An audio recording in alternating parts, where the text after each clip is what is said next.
నగర్ కర్నూలు జిల్లాలో పోలీస్ అధికారి over action ప్రదర్శించాడు. తన వాహనానికి ఎదురుగా వచ్చాడనే కోపంతో ద్విచక్ర వాహనదారుడిపై దాడి చేశాడు. వాహనదారుడిపై బూట్లతో తన్నుతూ పిడుగుద్దులు గుద్దాడు. ఈ ఘటన ఆలస్యంగా వెలుగులోకి వచ్చింది. ఆదివారం రాత్రి షాప్ మూసివేసి రంజిత్ ఇంటికి వెళ్తున్నాడు. అదే సమయంలో అటువైపు వచ్చిన ఎస్ఐ కార్, బైక్ ఎదురుపడ్డాయి. దీంతో తనకే ఎదురుస్తావా అని ఎస్ఐ కళ్యాణ్ రావు రంజిత్ పై దాడి చేశాడు.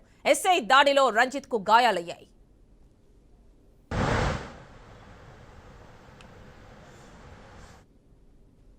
నైట్ షాప్ బంద్ చేసి ఇంటికి పోతున్నా. స్విగ్గీ బ్రిడ్జ్ కాడ కార్ వచ్చింది. కార్ వచ్చి గుద్ది కారు నా బైక్ని గుద్ది సార్ దిగింది. వచ్చి రప్ప కొడుతున్న కప్పకిచ్చి గుద్దిండు, మొత్తం గుద్దిండు. గల్లబట్టి స్టేషన్కి తీసుకుపోయిండు. స్టేషన్లో కొట్టిండు. రాత్రి మొత్తం నైట్ ఆల్ కడుపు నొప్పి చచ్చిపోయాను. హాస్పిటల్కి పోయి చూపెట్టుకున్న నైట్ 1:30కు మొత్తం గవర్నమెంట్ హాస్పిటల్కి పోయి మొత్తం చూపెట్టుకుని చేసిన. ఈ నొప్పికి మీరు పై అధికారులు శ్రద్ధించాలి. ఎస్ఐ మీద కంప్లైంట్ తీసుకోవాలి. సార్ న్యాయం చేస్తాను. నాకు అంతే కడుపు నొప్పి చాలా ఎక్కువ వేస్తుంది. నాకు నైట్ వచ్చి సార్ అన్నవసం కొట్టిన వచ్చి చేయని తప్పు సార్ కొట్టిన.